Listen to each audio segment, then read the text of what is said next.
Israel के ऊपर हमला हुआ है हिजबुल्लाह की तरफ से और मिलिट्री बेस को निशाना बनाया गया है। बहुत बड़ा अब तक का हमला हिजबुल्लाह का इजराइल के ऊपर। हाइफा के बिन्यामीना में अटैक किया गया है और हाइफा के ऊपर ये हमले किए गए हैं।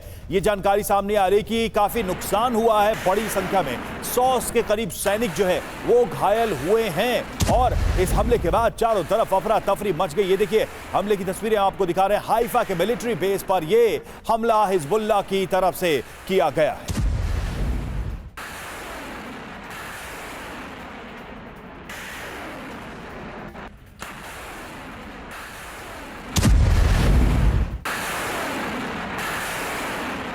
इजराइल के मिलिट्री बेस को इस बार हिजबुल्लाह ने निशाना बनाया और वो उसमें कामयाब रहा। ये अपने आप में हैरत की बात है और इजराइल के लिए बहुत बड़ी नाकामी का सबब भी। रॉकेट और ड्रोन अटैक से दहला दिया गया इजराइल के हाइफा शहर को। हिजबुल्लाह के हमले में 4 जवानों की मौत अब तक कंफर्म की जा चुकी है। एयर स्ट्राइक में आईडीएफ के 100 से ज्यादा जवान घायल हुए हैं, जिनमें से कईयों की हालत गंभीर बताई जा रही है। आईडीएफ जवानों के मेस में खाना खाते वक्त ये हमला अंजाम दिया गया। ये देखिए मेस के अंदर की तस्वीरें भी आपको दिखा रहे हैं। जिस वक्त हमला हुआ उस वक्त काफी ज्यादा संख्या में जो आईडीएफ के सैनिक हैं वो यहां पर खाना खा रहे थे। मेस की तस्वीरें इस वक्त आपके सामने हैं और जिस वक्त हमला हुआ उस वक्त यहां पर काफी ज्यादा सैनिक मौजूद थे, इसलिए नुकसान बहुत बड़ा हुआ है। 100 से ज्यादा सैनिक घायल हुए हैं, जिनमें कईयों की हालत गंभीर है, नाजुक है।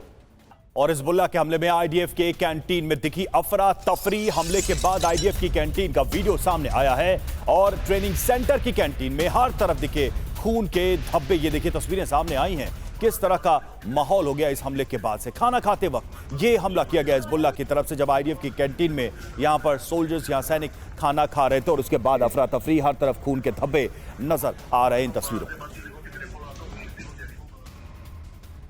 और हाइफा के कई दूसरे इलाकों में भी अटैक हुआ है। हिजबुल्लाह ने लगातार किए हैं ड्रोन अटैक। आईडीएफ ने कई हमलों को नाकाम करने का दावा भी किया है। ये तस्वीरें आप देखिए हाइफा में किस तरह से ताबड़तोड़ स्ट्राइक की गई है, ड्रोन अटैक्स किए गए हैं और इजराइल को बड़ा नुकसान पहुंचाने की गई है कोशिश। लेकिन सबसे खास बात यह कि पहली बार इजराइल में फौज पर इतना बड़ा हमला हुआ। एक मिलिट्री बेस को हिजबुल्लाह निशाना बनाने में कामयाब रहा।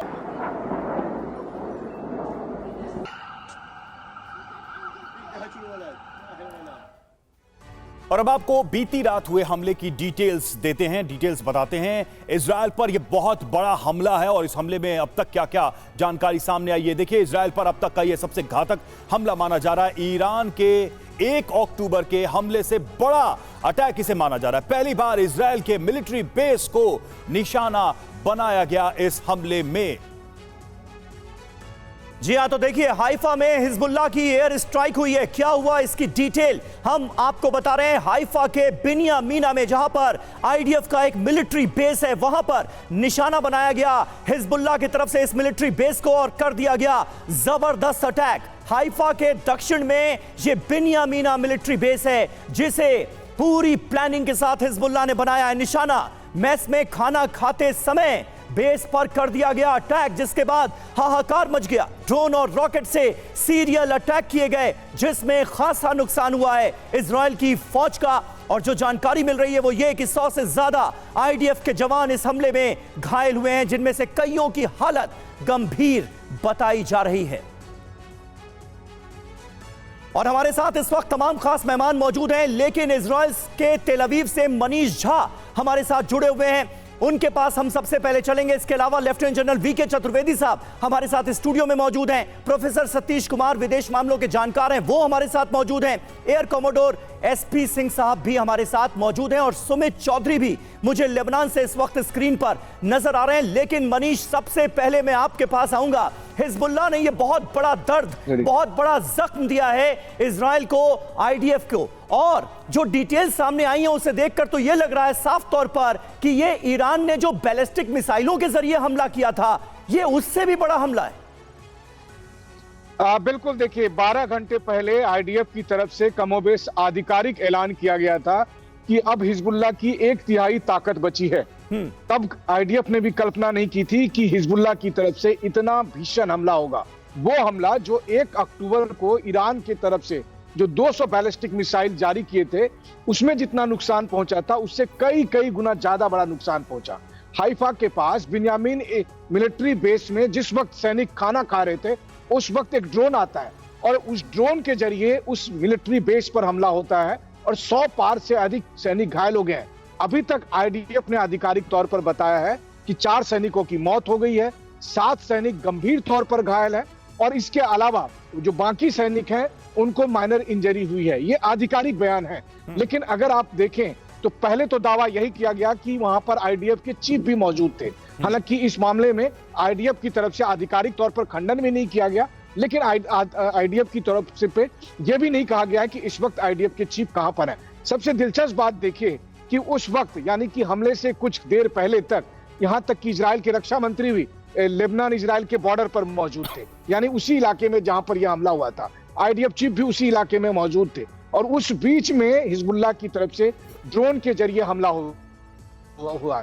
आईडीएफ का कहना यह है कि वो ड्रोन रडार में डिटेक्ट नहीं हो पाया, इसलिए हम सायरन नहीं बजा पाए और इसलिए मिलिट्री बेस में जो सैनिक थे वो भी किसी सुरक्षित जगह पर नहीं जा पाए और इसीलिए टारगेट में हो पाए। ये सब कुछ तब हो रहा है जब नसरुल्लाह के मारे जाने के 1 महीने से अधिक का समय हो चुका है, जब हिजबुल्लाह को लेकर ये कहा फातिहा पढ़ा जा रहा है कि हिजबुल्लाह खत्म हो चुका है, लेकिन इसके बाद हिजबुल्लाह ने वो पलटवार किया जिसको इजराइल ने सोचा भी नहीं था। जी बिल्कुल, और इस हमले से साफ लगता है कि एक बहुत ही पुख्ता इंटेल के साथ ये हमला किया गया था। और देखिए, पिछले 15 घंटे में इजराइल पर 22 बार हमले हुए हैं। हिजबुल्लाह ने नॉर्थ इजराइल के कई इलाकों पर हमला किया है। रॉकेट और ड्रोन से हिजबुल्लाह ने ये हमले किए हैं। तो साथ ही देखिए, ये हमला तो है ही जिसकी जानकारी हम आपको दे रहे हैं, लेकिन कई दूसरे हमले भी किए गए हैं और 15 घंटे में इजराइल पर 22 बार अटैक हुआ। हिजबुल्लाह ने नॉर्थ इजराइल के कई इलाकों को टारगेट किया है। तस्वीरें भी अब सामने आ रही हैं उन हमलों से जुड़ी।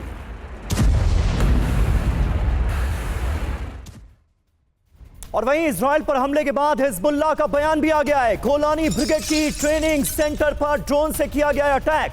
हमारे लड़ाके देश की रक्षा के लिए तैयार हैं, ये कह दिया है हिजबुल्लाह ने। इस हमले के फौरन बाद जो हिजबुल्लाह की तरफ से स्टेटमेंट आया है उसमें इस बात का जिक्र किया गया है कि किस तरह से हिजबुल्लाह ने इस ड्रोन अटैक को अंजाम दिया जिसमें इजराइल का बड़ा नुकसान हुआ है।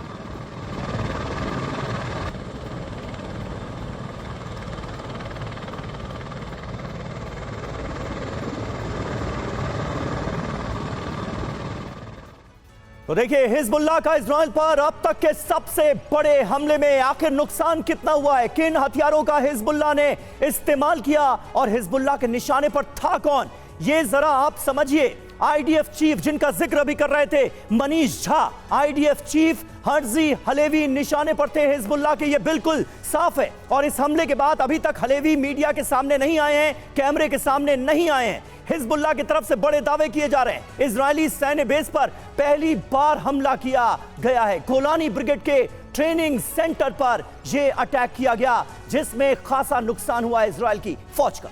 बिल्कुल, सुसाइडल ड्रोन से हिजबुल्लाह ने यह अटैक किया है। ईरान में बने मिरसाद ड्रोन से यह हमला किया गया है। ईरान में अबाबिल टी के नाम से इस ड्रोन को जाना जाता है जिसका इस्तेमाल किया गया है। समुद्री रास्ते से इजरायल में दाखिल हुए ड्रोन और इनके जरिए यह अटैक किया गया। ड्रोन हमले में अब तक का सबसे बड़ा नुकसान हुआ है। हमले के वक्त मेस में जवान खाना खा रहे थे और काफी संख्या में हताहत हुए, जैसा कि मनीष भी हमारे साथ बता रहे थे, हमारे जानकारी दे रहे थे। चतुर्वेदी सर, अब सवाल यही है कि एक तो हमला हुआ है, ये अब तक का सबसे बड़ा हमला है, ये फैक्ट अब ये सबके सामने है। ये चूक कैसे हुई होगी, कैसे नहीं डिटेक्ट हुआ होगा? वो इजराइल जिसका डिफेंस सिस्टम इतना तगड़ा है कि ईरान के 200 रॉकेट्स को भी वो झेल गया, ये ड्रोन बिल्कुल सटीक कैसे मिलिट्री बेस तक पहुंच गया और सटीक हमला कर पाया? रवि, आपने बिल्कुल सही कहा कि एक बेहद झटका है इजराइल के लिए। इतना अच्छा उनका एयर डिफेंस सिस्टम आयरन डोम है और उनका बाकी भी सर्विलेंस सिस्टम, इंटेलिजेंस काफ़ी उम्दा दर्जे की है, लेकिन इतना प्रभावी हमला उनके एक ट्रेनिंग बेस पे होना और ऐसे समय होना जबकि वो लोग थोड़े इतने ज़्यादा अलर्ट नहीं थे खाने के वक्त, और ये सब दर्शाता है कि कुछ कहीं चूक जरूर हुई होगी। और रेड अलर्ट भी नहीं हुआ, सायरन भी नहीं बजा, कुछ भी नहीं हुआ, तो कोई ऐसे गैप्स हैं इनके एयर डिफेंस सिस्टम में, रडार की कवरेज में, जो कि अब हिजबुल्लाह को मालूम है। और मुझे पूरा विश्वास है, मैं इजराइल के जो प्रोफेशनल सोल्जर्स हैं, इजराइल के पूरे हर नागरिक इजराइल का एक सोल्जर है, ये जरूर ध्यान में रखिएगा कि उनको सब मालूम है, हर एक ने ट्रेनिंग की है। वहाँ पे हर प्राइम मिनिस्टर की लड़की से लेके भी सब लोग फौज की 2 से 3 साल नौकरी करते हैं। तो इसका जरूर रिटेलिएशन होगा, क्योंकि मैं नहीं समझता कि इतने सैनिक जहाँ पे अगर 100 के करीब इंजर्ड हैं तो ये बहुत ही घातक होगा। अच्छा खासा एम्यूनिशन उस ड्रोन में लोडेड होगा और इफेक्टिव तौर पे उसने वहाँ पे हमला किया है। और अगर उनके चीफ वहाँ पे मौजूद थे तो जरूर कुछ ऐसी चूक हुई है, क्योंकि जब चीफ ऑफ आर्मी स्टाफ वगैरह वहाँ पहुँचते हैं तो सुरक्षा बिल्कुल टॉप दर्जे की होती है।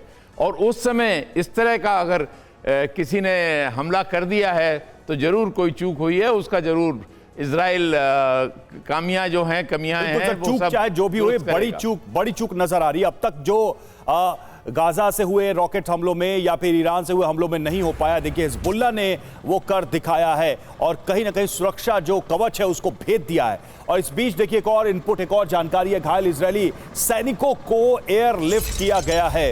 एयर एम्बुलेंस से घायल सैनिकों को अस्पताल पहुंचाया गया है। कई घायलों की हालत बेहद नाजुक बनी हुई है, बहुत खराब है। तो ऐसे में आशंका है कि सैनिकों के मरने की संख्या भी, यानी कि उनके हताहत होने की संख्या बढ़ सकती है। अभी तक जानकारी यही है कि 4 सैनिक मारे गए हैं, 100 से ज्यादा घायल हैं और 7 से 8 के करीब बहुत सीरियसली जो है इस वक्त हॉस्पिटल में भर्ती है, जिनका इलाज चल रहा है। और इजराइल में कई दूसरी जगहों पर भी हिजबुल्लाह ने किए हैं हमले। मनारा मिलिट्री बेस पर भी एयर स्ट्राइक की खबर सामने आ रही है। तो हाइफा के मिलिट्री बेस को किस तरह से बनाया गया निशाना, ये हमने आपको दिखाया। और अब जानकारी ये मिल रही है कि कुछ और जगहों पर भी एयर स्ट्राइक करने में कामयाब रहा है हिजबुल्लाह। मनारा मिलिट्री बेस पर भी एयर स्ट्राइक की खबर है।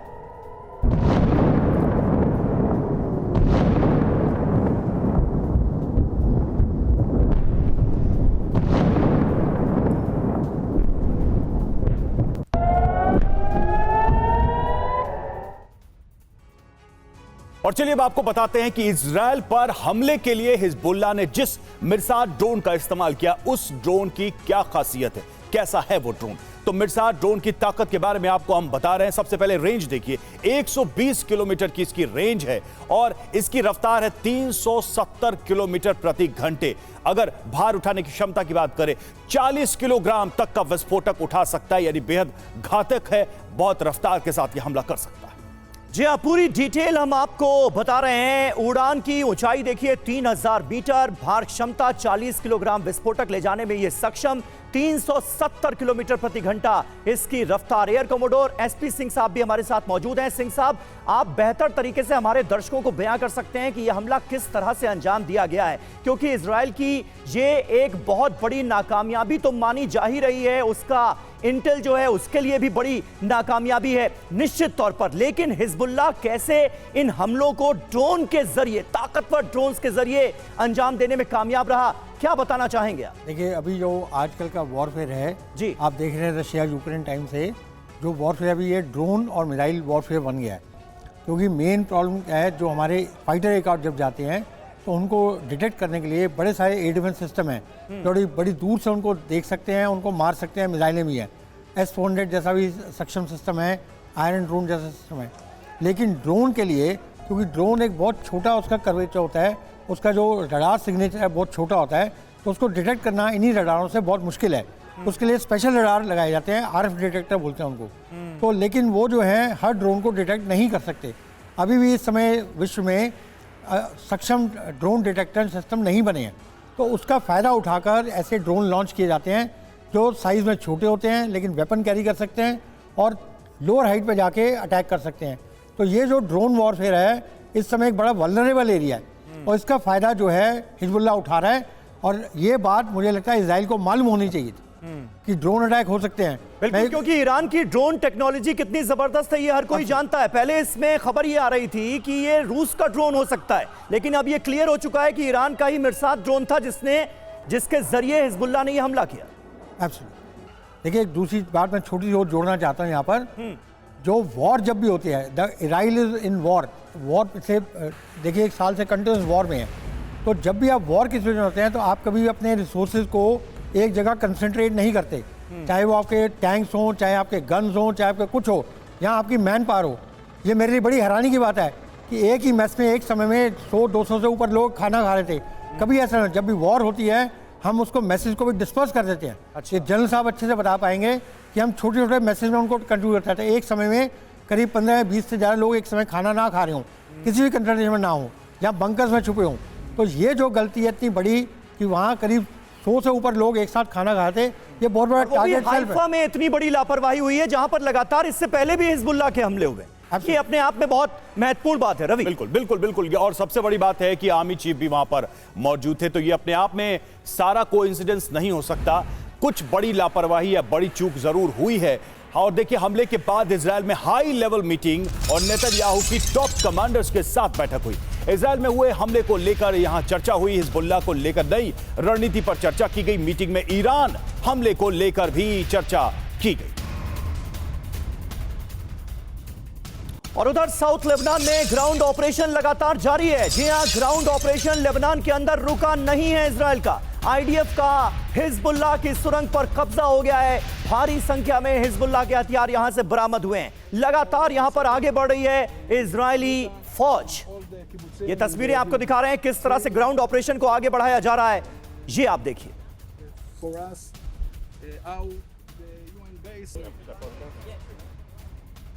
जी तो नेतन्याहू का इंतकाम, हिजबुल्लाह का खात्मा, सवाल यही है कि इस हमले के बाद कैसी प्रतिक्रिया होगी इजराइल की तरफ से। तो दक्षिण लेबनान के बाद उत्तरी लेबनान पर फोकस है।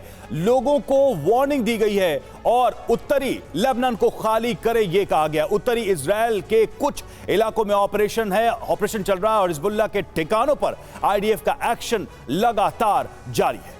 जहां हिजबुल्लाह के हथियार डिपो होने की आशंका है, यह कहा गया है आईडीएफ की तरफ से 14 दिन से लेबनान में ग्राउंड ऑपरेशन लगातार जारी है। यानी ग्राउंड ऑपरेशन तमाम इंटरनेशनल प्रेशर के बाद भी रुका नहीं है। सुमित के पास चलेंगे। सुमित हमारे साथ इस वक्त जुड़े हैं। सुमित, लेबनान की धरती पर क्या हलचल है, क्योंकि इतना बड़ा हमला हिजबुल्लाह ने किया है, दूसरी तरफ इजराइल के ऑपरेशंस लगातार जारी हैं। उस बीच अगर ये एक प्रोवोकेशन माना जाए तो क्या आने वाले 24 घंटे बहुत ही क्रिटिकल होने वाले हैं?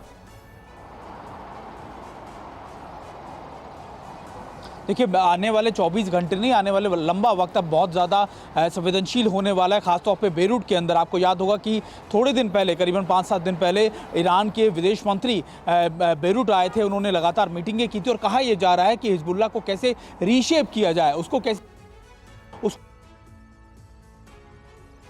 बड़े डिसीजन हुए हैं। और उसी के ठीक बाद एक बड़ा अटैक किया जाता है, वो भी हाइफा के उस बेस पे जो बहुत ज़्यादा संवेदनशील, हाइफा साउथ के अंदर, इस बेस के अंदर जो ट्रूप्स लगातार तैयार हो रहे थे वही साउथ लेबनान की तरफ मूव करने थे। और ये पीछे की जो टीमें थी इनको लगातार आगे आप कह सकते हैं कि बैकअप टीम्स के लिए भेजा जा रहा था, लेकिन उससे पहले एक बड़ा अटैक हिजबुल्लाह की तरफ से कर दिया जाता है। और अभी इंपॉर्टेंट ये है क्योंकि अभी भले ही इजराइल की तरफ से बाकी जगहों से कहा जा रहा हो कि बेरूट में हमले नहीं हो रहे, बेरूट में हमले लगातार दाहिया के इलाकों में किए जा रहे हैं, तो निश्चित तौर पर ना तो इजराइल रुकने वाला है और इजराइल की पूरी कोशिश होगी कि जब भी अपने आप को तैयार करने की कोशिश हिजबुल्लाह करे, वो बड़े अटैक्स करे। और साउथ लेबनान में सबसे ज्यादा आर्म्स एंड एम्युनिशन के जखीरे इसीलिए भी पकड़े जा रहे हैं ताकि कोई हथियार या साजो सामान अब हिजबुल्लाह के पास ना बचे। रवि, लेकिन इतनी सटीक जानकारी, सुमित जरा ये समझाइए, इतनी सटीक जानकारी हिजबुल्लाह को आखिर कैसे मिल रही है? आईडीएफ के चीफ जिस बेस पर मौजूद होते हैं थोड़ी देर पहले, जहां पर 100 से ज्यादा सैनिक एक साथ मेस में बैठकर खाना खा रहे होते हैं,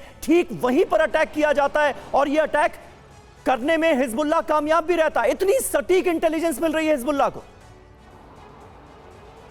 देखिए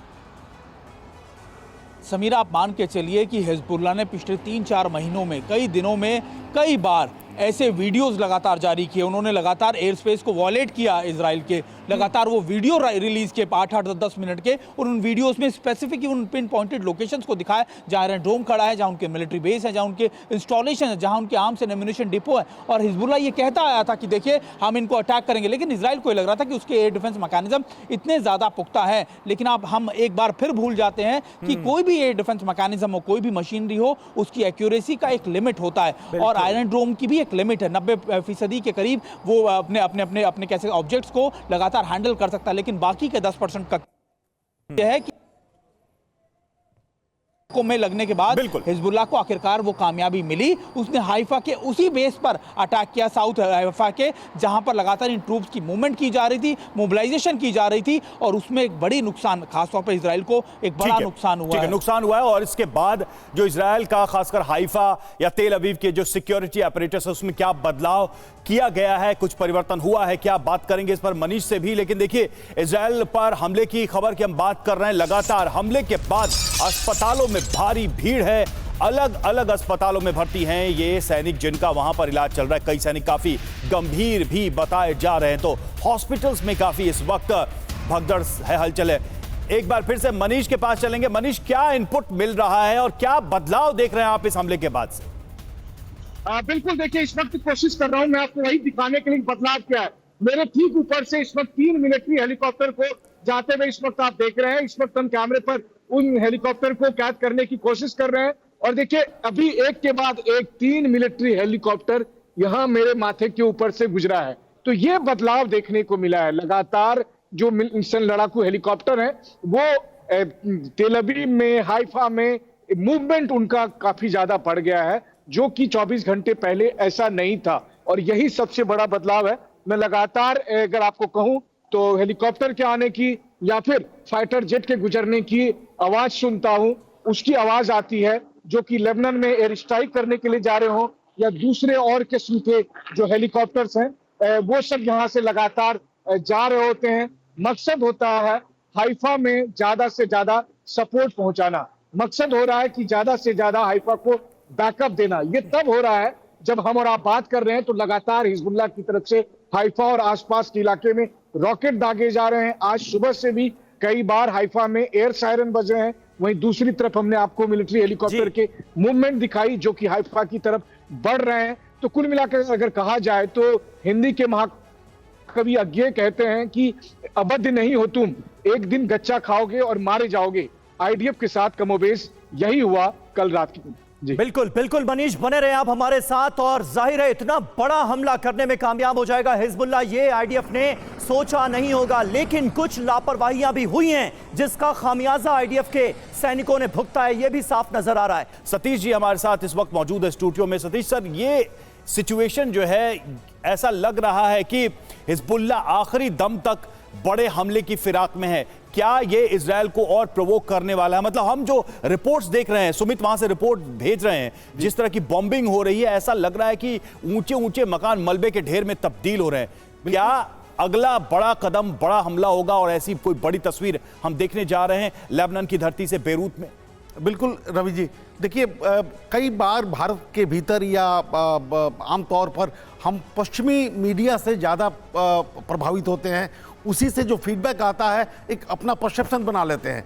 अगर आप वेस्ट एशिया के न्यूज़पेपर या ब्लॉग या बाकी उन चीज़ों को पढ़ें तो शायद आपके परसेप्शन में कुछ बदलाव आएगा। और वही कारण है कि हम लेबनान का, हिजबुल्लाह का या ईरान की शक्ति को अंडरमाइन करके चल रहे हैं। ये सही है कि विगत में जितने युद्ध हुए हैं, इजराइल मल्टी फ्रंट पर विजय हुआ है, अमेरिका का उसका साथ मिला है, लेकिन ये 21वीं शताब्दी का युद्ध जो 2024 में चल रहा है वो बिल्कुल अलग है। शक्तियां विकेंद्रित हैं और हम ये शुरू से देख रहे हैं कि इजराइल अभी तक हमास को पूरी तरह से खत्म नहीं कर पाया है। इजराइल हिजबुल्लाह को भी दर्द दिया है, लेकिन युद्ध में परास्त नहीं किया। इसमें बात यह है कि खत्म होता हिजबुल्लाह आखिर तक ऐसे प्रयास कर रहा है। क्या वो परसेप्शन क्रिएट कर रहा है कि हम पूरी तरह से ताकतवर हैं, या फिर वो बची कुछ कोई नुकसान पहुंचाना चाह रहा है? वो कर नहीं रहा है, सचमुच में है। उसके कमांडर को मारे गए, लेकिन कमांडर फिर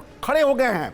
उसको उसकी अपनी शक्ति, दक्षिण लेबनान में आप देख लें 40,000 से ज़्यादा लड़ाकू अभी भी लड़ने के लिए तैयार है। तो ऐसी परिस्थितियों में ये आकलन लगाना कि इजराइल पूरी तरह से उसे ध्वस्त कर दिया है, ये गलत होगा। और इस तरह के अटैक निश्चित रूप से आने वाले समय में भी होंगे। इजराइल की आर्थिक स्थिति पिछले कुछ दिनों में बहुत ही खराब हुई है। अगर उसका आकलन लगाएंगे तो आपको पता चलेगा कि एक रेबल भी वहां पर क्रिएट हो रहा है। जो वहां की जनता है वो इस युद्ध को नहीं चाहती है। तो नेतन्याहू के सामने मल्टी प्रोंग चैलेंजेस उभर कर सामने दिखाई दे रहा है। यानी आप ये कह रहे हैं सतीश जी कि घरेलू मुश्किलों का भी सामना कर रहा है बिल्कुल। इजराइल, और इजराइल को इस मुगालते में भी नहीं रहना चाहिए कि हिजबुल्लाह या ईरान की तरफ से इजराइल पर बड़े हमले नहीं हो सकते। बिल्कुल कह रहे हैं आप? बिल्कुल बिल्कुल, ये इस बात में सच्चाई है कि जो लिबरल माइंडेड और सेकुलर माइंडेड वहां की जनता है वो नेतन्याहू के पॉलिसी से इत्तेफाक नहीं रखती और वो चाहती है कि युद्ध का समापन जल्दी हो। तो अगर किसी भी तरीके से एक्सटेंसिव अटैक अगर लेबनान पर या बाकी जगहों पर ईरान पर होता है। बात आपने कही सतीश जी, जो बाइडेन ने नेतन्याहू को बेरूत पर हमला करने से रोका है। बाइडेन की अपील के बाद आईडीएफ ने बेरूत पर बमबारी रोकी है। ये बड़ा डेवलपमेंट सामने आ रहा है। जिस तरह से इजराइल को बनाया गया है निशाना, उसके बाद अमेरिका एक बार फिर एक्टिव होता नजर आ रहा है। बाइडेन ने नेतन्याहू को बेरूत पर हमला करने से रोका है। बाइडेन की अपील के बाद आईडीएफ ने बेरूत पर बमबारी रोकी है। बेरूत का रुख करते हैं सीधे। सुमित चौधरी वहां से हमारे साथ मौजूद हैं। सुमित, क्या अपडेट वहां से? अमेरिका ने इजराइल को बेरूत पर हमला करने से रोका है।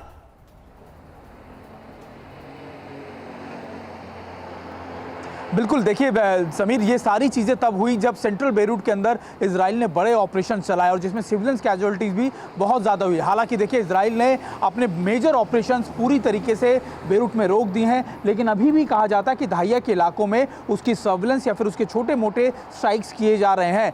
इसके अलावा साउथ लेबनान में तो मैसिव स्ट्राइक्स या फिर आर्टिलरी फायर से लगातार उन इलाकों को बर्बाद किया जा रहा है। अभी इंपॉर्टेंट ये है, क्योंकि मैं लगातार कह रहा हूँ कि आप और मैं बहुत जल्दी देखेंगे कि वही हमें दाहिया का भी नजर आएगा जो हमने गाजा का देखा था। इजराइल का पूरा फोकस है कि वो किसी भी तरीके से हिजबुल्लाह के इस एपिसेंटर को, उसके कमांड एंड कंट्रोल सेंटर को बर्बाद कर दे, निस्तनाबूद कर दे या फिर इसको जमींदोज कर दे। यही वजह है कि अभी इजराइल सिर्फ और सिर्फ ये आशंकाएं बनी, और जैसा कि आप कह रहे हैं कि बहुत जल्दी ऑपरेशन करेगा। आप कह रहे हैं कि लेबनान की धरती पर बहुत जल्दी ऑपरेशन होगा, लेकिन उस ऑपरेशन का वॉल्यूम क्या होगा ये अपने आप में सबसे बड़ा सवाल है, क्योंकि अब तक तो इजराइल रुका नहीं।